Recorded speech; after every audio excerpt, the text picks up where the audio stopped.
Bonjour et bienvenue à cette liturgie de la parole du 10 février 2021, animée par Sylvie Bilodeau et Bruno Mathieu. Liturgie de la parole qui porte sur un texte de la Genèse. On est au début de la création de l'homme et de la femme et le Seigneur avertit ceux qui cultivent le jardin d'Éden de ne pas toucher à l'arbre de vie. Leur curiosité est intriguée, j'imagine. Et dans l'Évangile, il est question justement de ce qui rentre dans le corps. Et le Seigneur Jésus insiste sur la question des aliments et de la loi que ça comporte, sur une attitude du cœur, la relation profonde avec Dieu. C'est ça qui compte, semble dire Jésus à travers cet extrait de l'Évangile de Saint Marc qui vous sera présenté d'une façon plus approfondie par les réflexions de Bruno et Sylvie. Alors, je vous souhaite une belle rencontre de méditation. Je termine par ce petit commentaire qui dit ceci. Dans cet évangile de Marc, Jésus oppose la vérité du cœur qui accueille le don de la miséricorde du Père dans l'humilité. Et cet accueil de la miséricorde du Père vient nous aider à faire des choix profonds et vrais avec ce Seigneur. Bonne réflexion, bonne méditation. À bientôt. Alors bonjour, mon nom est Sylvie Bilodeau. Et mon nom est Bruno Mathieu. Il nous fait plaisir de prendre ce temps d'arrêt aujourd'hui avec vous pour réfléchir ensemble sur l'Évangile de ce jour. Traçons sur nous le signe de notre appartenance à la grande famille des chrétiens, au nom du Père et du Fils et du Saint-Esprit. Amen. Prenons maintenant le temps de nous recueillir et d'ouvrir notre cœur à la parole de Dieu en écoutant le chant « Fais entendre ta parole ».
Aujourd'hui, c'est la fête de Sainte Scolastique, religieuse fondatrice des moniales bénédictines.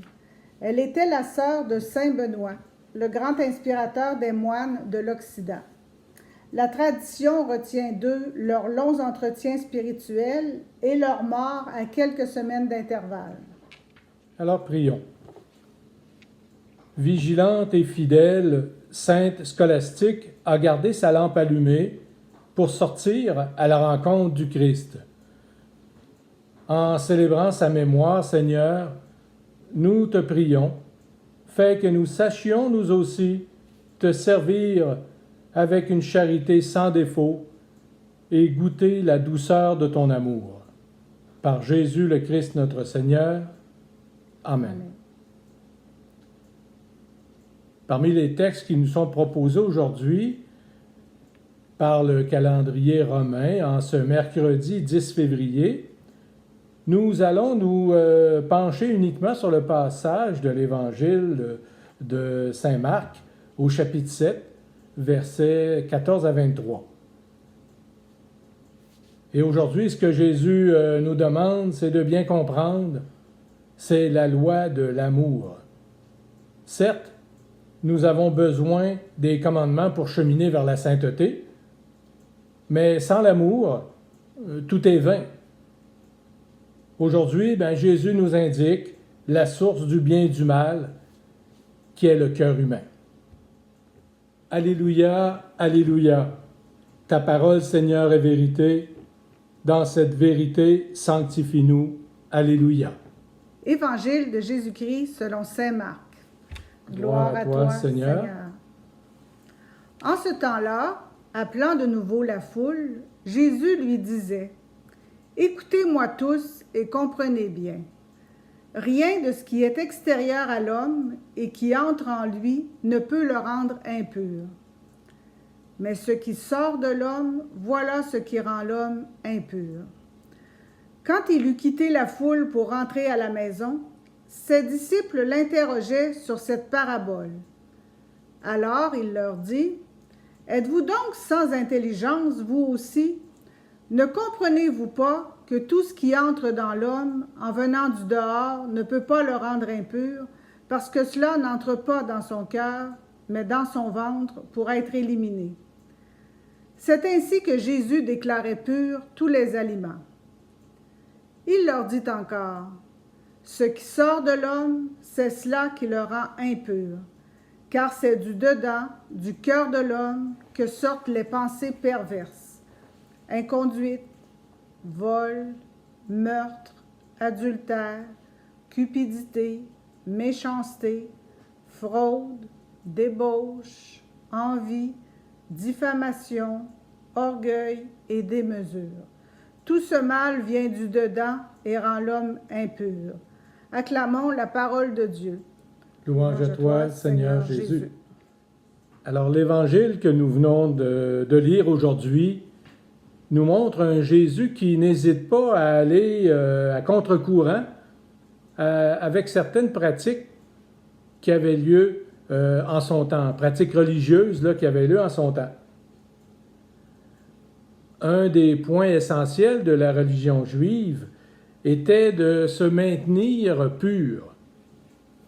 On ne pouvait prendre part au culte sans être en état de pureté. Si quelqu'un était contaminé, même si ça s'était fait sans s'en rendre compte, il devait se purifier, généralement avec de l'eau, et parfois aussi en offrant des sacrifices très coûteux. On peut se rappeler que Marc a écrit son évangile pour des chrétiens, mais des chrétiens non juifs. Et dans ce passage de l'évangile de Marc, il nous fait comprendre qu'être un disciple de Jésus, ça ne nécessite pas nécessairement l'observation d'une multitude de rituels juifs. Il fait donc référence à Jésus qui explique à ses disciples qu'ils ne seront pas souillés, c'est-à-dire séparés de Dieu, par des choses extérieures, comme par exemple les aliments qu'on mange. Ce qui nous éloigne de Dieu, ce sont plutôt nos mauvaises actions, nos manques d'amour. Jésus respecte la tradition, à condition que cette tradition soit dynamique et vivifiante et qu'elle favorise une meilleure qualité de vie. La tradition doit nous libérer et nous aider à mieux vivre. Il ne s'agit pas simplement de répéter des gestes du passé, mais d'agir en conformité avec ce que nous croyons être important aujourd'hui. Jésus nous invite aujourd'hui à réfléchir sur nos pratiques religieuses et sur nos croyances.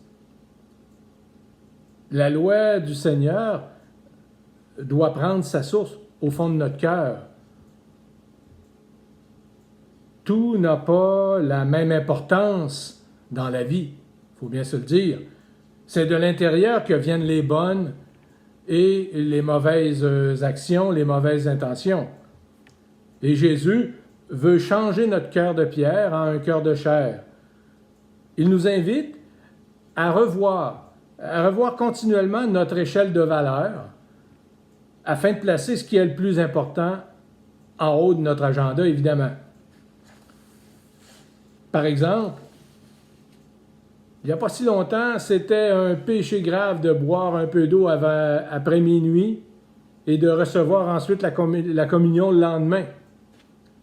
On ne pouvait pas manger avant d'aller à la messe. Puis ceux qui s'en souviennent, on disait aussi qu'on ne pouvait pas manger de viande le vendredi, et surtout pas le vendredi saint.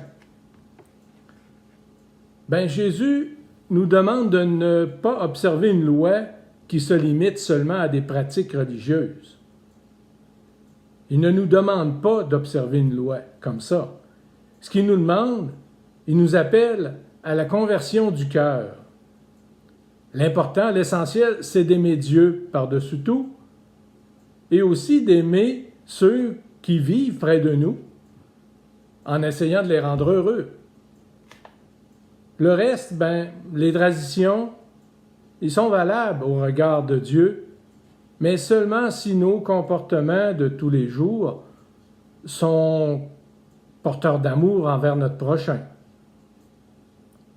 L'amour du prochain, la charité, l'accueil de l'autre, voilà ce qui fait de nous de vrais disciples de Jésus. Alors cette semaine, nous pourrions nous demander, que sort-il de notre cœur? Est-ce que c'est de la bienveillance ou de la malveillance? De la bonté ou de la rancune? De l'amour ou de la haine? Amen.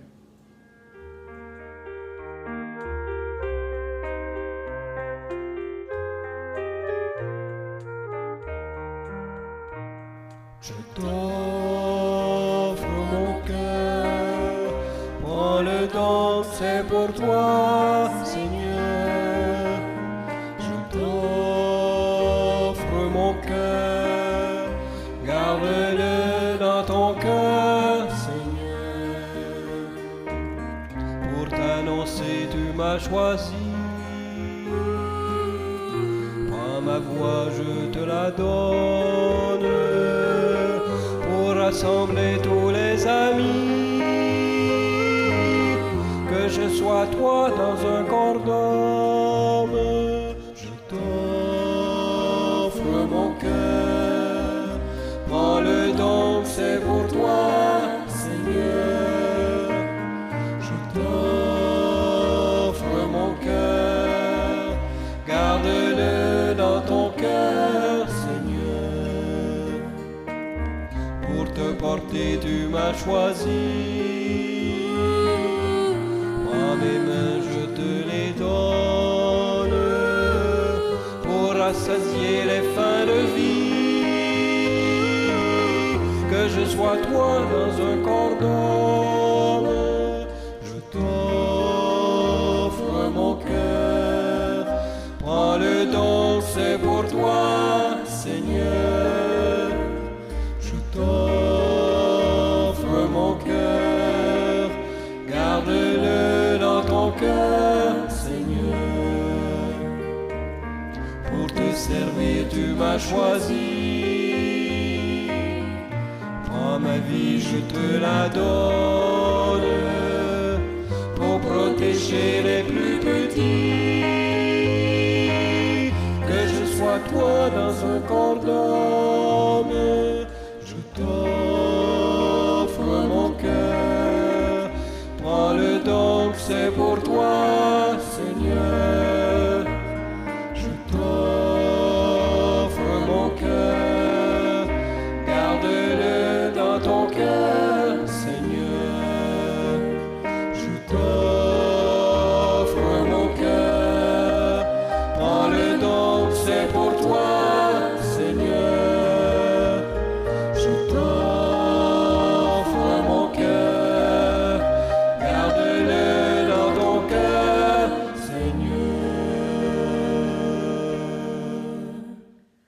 Frères et sœurs, tournons-nous avec confiance vers Dieu, le Père tendre et plein d'amour. Adressons-lui nos prières pour pour l'Église et pour le monde. Après chaque intention, nous répondrons « Seigneur, écoute-nous, Seigneur, exauce-nous ». Seigneur, écoute-nous, Seigneur, exauce-nous. Pour notre Premier ministre, qui a de lourdes responsabilités et qui doit prendre des décisions difficiles qui affectent la vie d'autant de personnes, afin qu'il soit entouré, conseillé et surtout éclairé par ton Esprit Saint.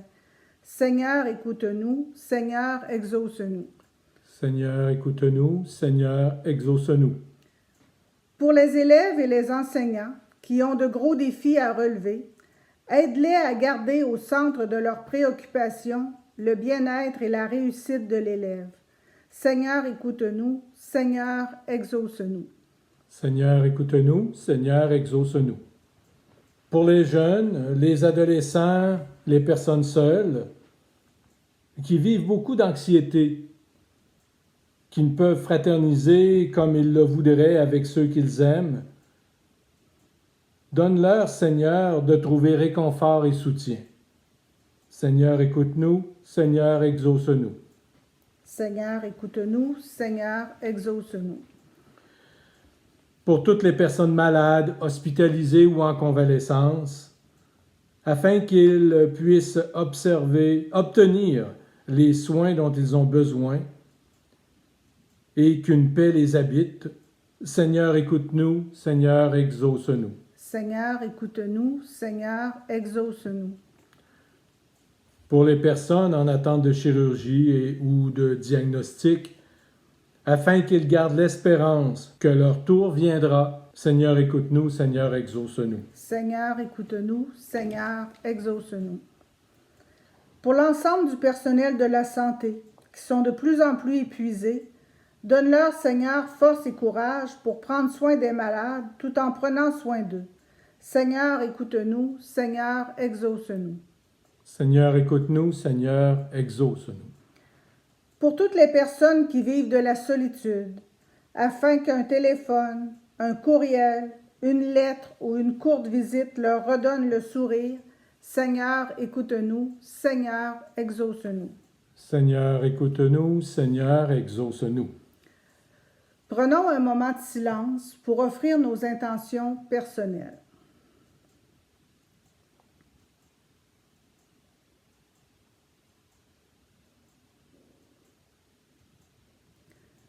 Toi qui es amour et vie, Seigneur, accueille favorablement nos demandes et que vienne pour tous nos frères et sœurs ta tendresse et ta paix.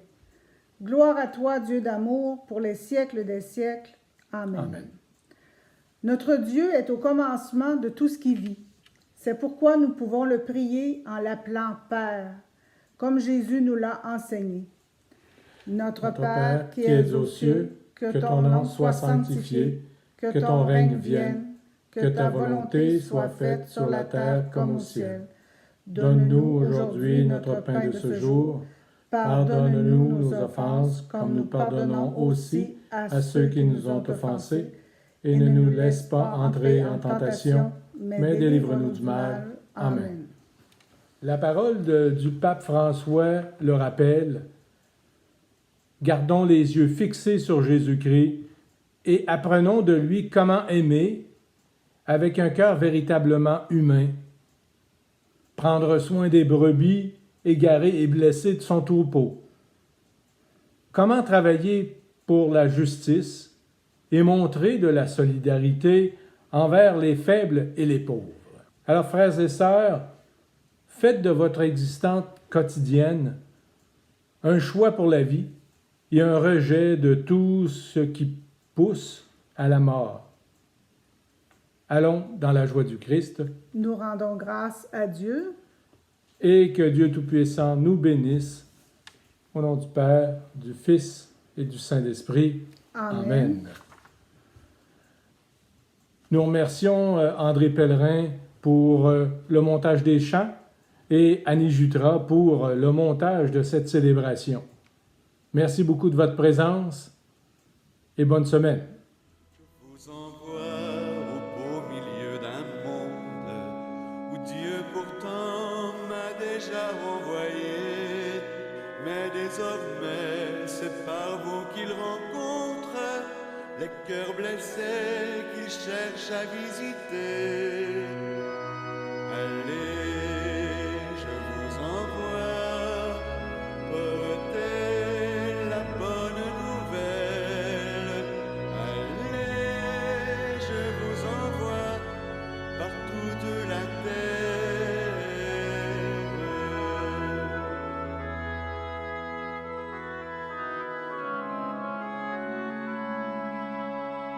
N'emportez rien, sinon pour tout bagage, qu'un peu de pain pétri au quotidien.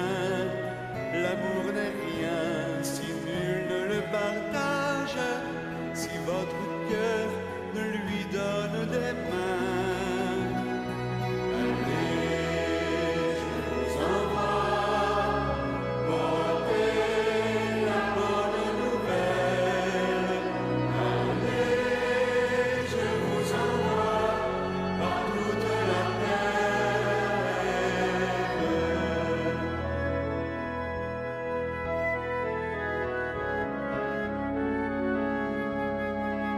Ne craignez pas d'avoir à vous défendre devant les grands et leurs savants discours. L'Esprit viendra, il saura vous apprendre les mots qu'il faut pour annoncer l'amour. Allez,